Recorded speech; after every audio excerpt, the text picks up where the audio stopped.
So, it's the first day of July. It's actually the second day of July. I'm recording this past 12. Basically, just past midnight. But it's basically, it's still in America, the first day of July. So let's do this July tier list. And we have 4 new characters. Because we got 1 new character right after Bond, which was Hawk and Oslo. And 3 new characters with Ragnarok. And yeah. So let's go by release date. So let's talk about Hawk and Oslo first. I'm gonna actually have to go up, open like this. Hawk and Oslo. They were an attempt. They were a very tragic attempt. So all enemies take 35% more damage from poison, bleed, and shock. Basically, he is trying to be king support, festival king support. He has a bleed card. He has a corrosion card as well. His ultimate is pretty decent, but you have to 6/6 to really take the most use out of it. So they were an attempt, okay? But I cannot say that they were enough for king to really be useful.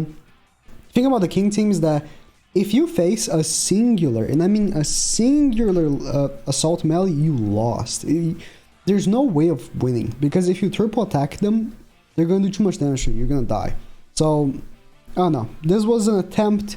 It was right after Bond, so probably they're thinking, oh, we release a counter for Bond. People are gonna see, oh, it's gonna be so broken. They're gonna summon for it. But honestly, this extra 35% damage, you barely notice in game, and especially when you're facing Bond.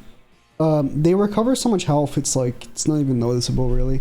So I cannot give it any more than a B, if being generous, or maybe a C. I'm thinking C really, because I think B would be generous. I don't think they have a use. I think for the king team is just unusable in PvP, and I don't see anywhere else you would really want to use king, because, and I'm actually putting king down. I had to put king in god tier last tier list because of the anvil farming. Anvil farming with king was the best strategy. Use king the one, Arthur, or I mean that was basically the best, or king the one, Gringalfer. Those the 2 best teams, right? But now they changed how the anvil stage works. Now there's no unlimited times you can beat it, and you have like an hour to beat it. Right now there's a set 15 times you can beat it, and you have 24 hours. So there's literally no reason for king to be used in the game. I'll still give him, should I even give him like I'll give him S, just because in core concept him with the Hendrickson is not a bad combo, and I'll give him that. But genuinely there's no reason to use this unit in the game anymore. I'll say Hendrickson's a better unit than king at this point, because at least Hendrickson's passive is kind of good. But yeah, Festival King got a mega shaft from that one change on the stage, and again, that was his only usage in the game, and they pretty much cut that off. So Festival King, really bad times. Hope maybe we can get some true king support at some point, but for now, that's how it is. King is actually going down on my tier list, and I'm actually also putting Merlin down.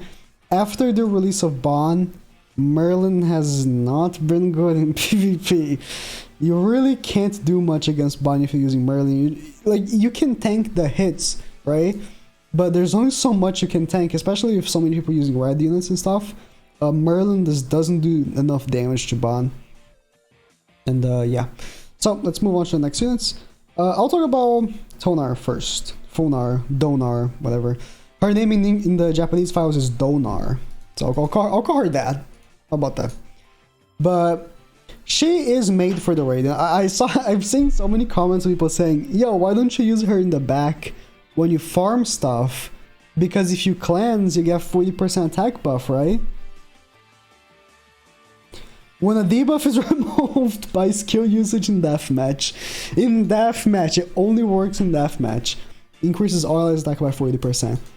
First of all, she has to be in the field. She doesn't work in the back.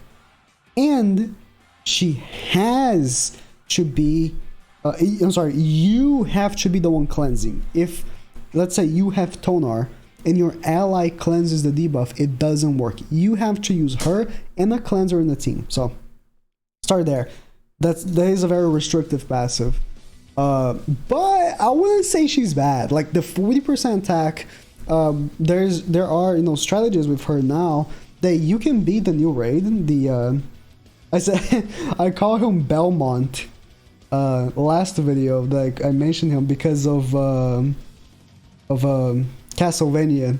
There's the character Belmont. I'll call him Belmont. The raid, you know, she's really good for the raid. So I'll give her that, and she's free. But I'll be honest, there are better options, especially because her ultimate, you're gonna need your 6/6 to really hit, and being a new character, and you know she's free. If you only have the free dupe level, she's not gonna hit low, but she very much leaves damage to be desired. So she's good for fast clears, but I'll say there's probably better options. I'll still give her the A tier because she has a use. Yeah, I think that's fair.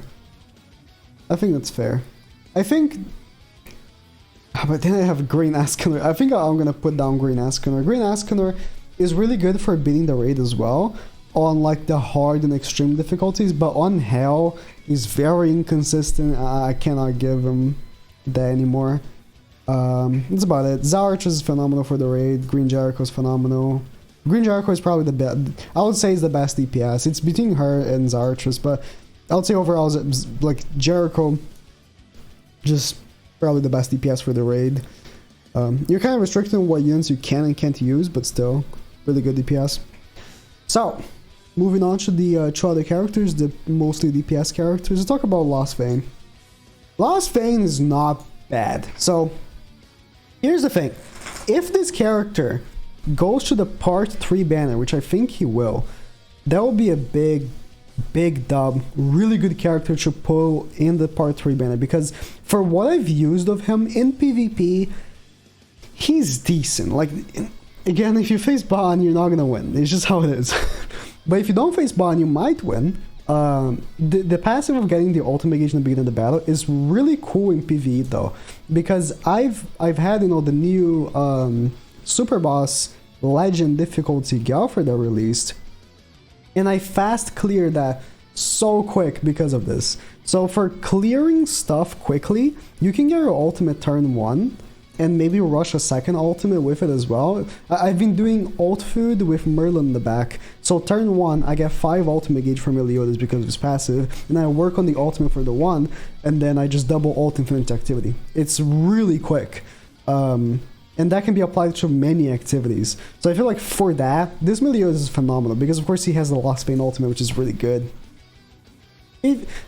I'll make a case that he's still pretty decent for PvP, but he's not as good as Red Lostvayne for PvP. But like, he doesn't do as much DPS. His cards are decent because it takes off ultimate gauge, but I genuinely feel like his ultimate doesn't hit as hard as Red Lostvayne.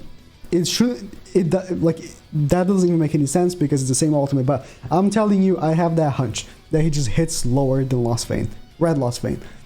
Every time I use him, he just leaves damage to be desired with the ultimate PvP. So I will give him S tier because of that quality of fast clearing events. He is really good for that, really good. So I'll give him that. But I wouldn't call him anything more than that. Really good addition for the part 3 banner if he does go there. Because let me actually pull that up. So in the patch notes, right? Usually, and I should actually ask Grand Cross database if she can confirm that for me. But they mention, right, if a character will be going to the general pool or if they will be sort of like exclusive. And in the case for these Ragnarok characters, I'm actually pulling up the forum here. In the case of these Ragnarok characters, oh, it's been a lot of posts here. I thought this would be like first page. Wow, bro. Okay, this is the one. If I go on the banner section, right here, we just click on the banner. At the bottom here,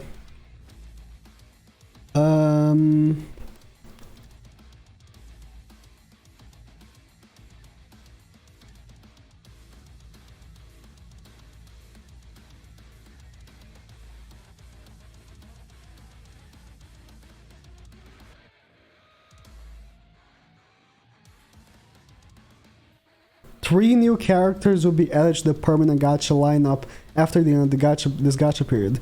The detailed schedule will be announced at a date.